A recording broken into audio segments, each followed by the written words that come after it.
Tagalog version naman tayo ngayon. Ang topic natin today ay tungkol sa rabbit, no? At ito ang mga auxiliary stars na meron po tayo sa 2024. First is rest god, next is six harm, moyue, sickness, and goat plague. Ano ang mga ibig sabihin ng mga ito? First one is rest god.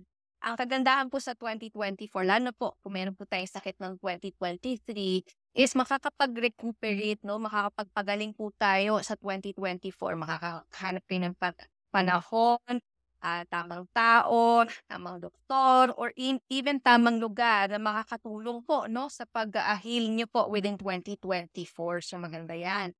Next naman is six hearts. Ang pakiramdam po nito ay parang po tayong binibetray, no? O kaya parang lahat na lang ng mga ginagawa mo, hindi na nakakausad, no? Hindi nakaka-grow at hindi na nakukuha ang mga gusto mo. Yun ang pakiramdam ng six heart. Ang pwede niyo pong gawin na para maiwasan ito, make sure i-double check, be discerning o kaya i-double check niyo po yung pagkatao na sasabihan niyo, no? Don't trust everybody easily within 2024 para maiwasan ang betrayal sa 2024, no? Hindi lahat po ikukwento niyo, no? Lahat sasabihin niyo, no? Kasi baka pwede ito gamitin against you, no? Sa 2024. Next naman, bago po tayo pala, pumunta sa the rest of the auxiliary stars, I'd like to invite you to my ever first live event sa 2024 at January 27, 2024, 2 p.m. to 5 p.m. Ortigas Center, Philippines. Ito po ay pag-uusapan lahat ng mga energies na meron po tayo sa 2024. Ano po yung i-maximize? Ano po yung i-double down ng effort? Ano yung mga protektahan ng ating mga sarili, no? Ano yung mga kailangan natin i-prepare for? At matututo po din tayo paano basahin ang mga energies po ng inyong Pachi chart on a month-to-month basis para meron kayong proper guidance. Meron din kayong monthly calendar, may handouts, no, na kayo matatanggap. Monthly calendar, Tongshu calendar, at saka mga flying star, no, monthly flying stars within 2024. And kung gusto po natin sumali, please click lang po ang link sa caption box. Okay, nakatama ako. Limited slot lang po tayo, no? Sa January 27, 2024. Ayan. Going back to our main topic, which is the auxiliary stars.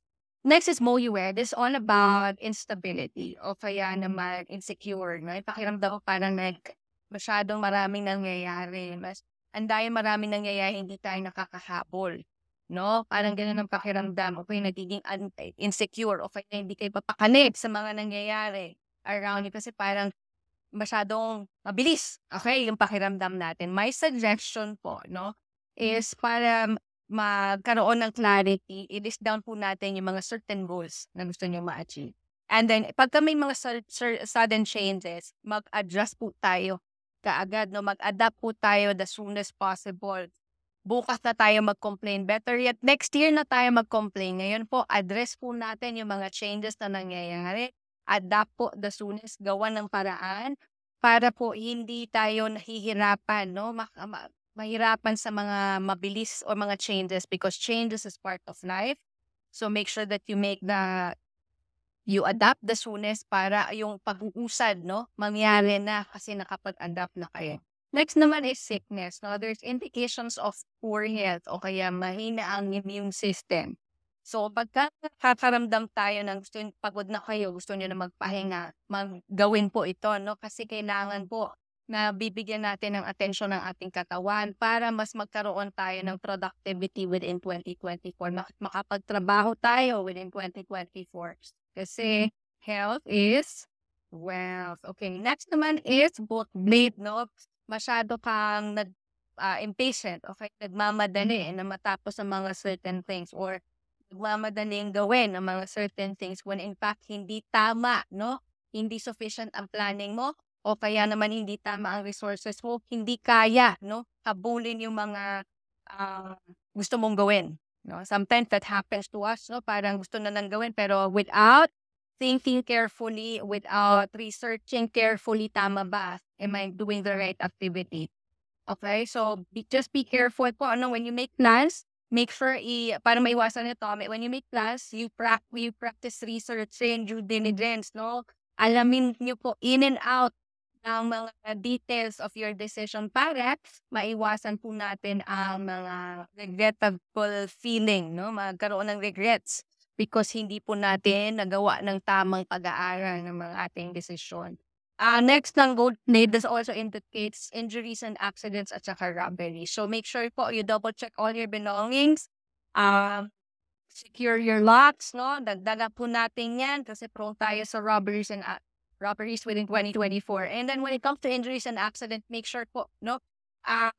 Bantayan po natin yung mga activities. Hindi po tayo basta hanapira, no? Lalong-lalo na kung mga activities ay very risky, no? Bawal po ang drink and driving, bawal ang text and driving, bawal ang mga diving, o kaya naman ang mga any risky activities that could lead you, no? Na hindi maiwasang magkaroon ng injury.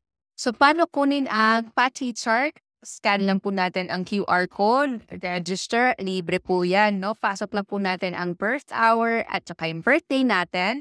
And always remember po, ang year represents your friends, your clients, yung colleagues mo, yung external environment natin, and then yung month represents yung boss mo, yung parents, and your siblings. That hay represents you and your spouse. And then the hour represents yung kids mo, yung pag-iisip mo, at saka health mo. Same goes to din sa day, no? This also represents your health. Alright, going back to our main video. Thank you so much for watching. I actually hope you learned from this video. And I hope to see you in my events on January 27th, 2024.